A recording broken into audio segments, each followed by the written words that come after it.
And perhaps the hardest part is that we are so familiar and comfortable with what we have that leaving it behind seems scary and unknown. But isn't it true that the end of one season marks the beginning of another? When summer ends, school begins, and you make new relationships. And when you finish a book, you can start a new one.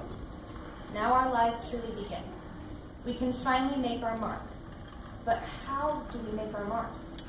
John Green, a favorite author of mine, said, "The marks humans leave are too often scars."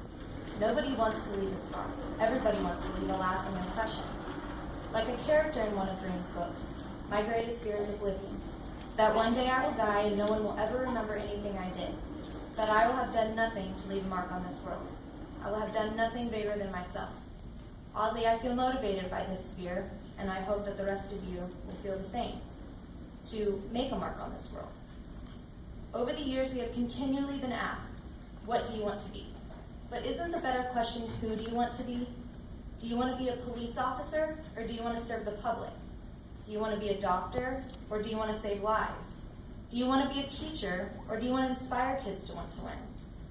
Our goal after high school should not be to find the right job with the right income.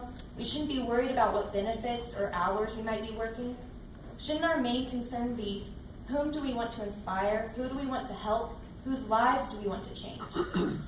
When I reflect back on my time at Northtown, I think about all the lessons we've learned. As a freshman coming in, we realize how much it sucks to be at the bottom. From 8th grade, when you're at the top of the totem pole, it's kind of like a wake-up call. But Eleanor Roosevelt taught us that no one can make you feel inferior without your consent. Sophomore year, teachers began to encourage us to push ourselves. We are capable of a lot more than we think. And that prepared us for our junior year. We learned that it's not all about how many friends you have, but rather the depth of your friendships. You can have tons of people surrounding you and never truly be satisfied.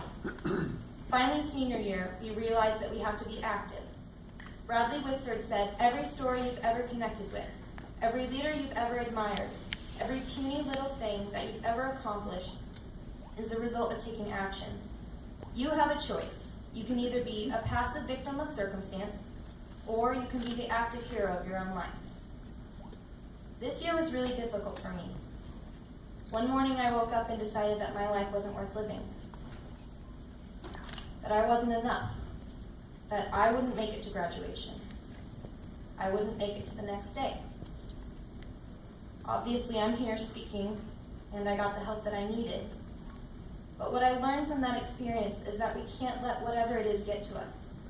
We can't sit back and let the waves wash over us, drowning us in sorrows. We have to get up. We have to keep fighting and pushing ourselves.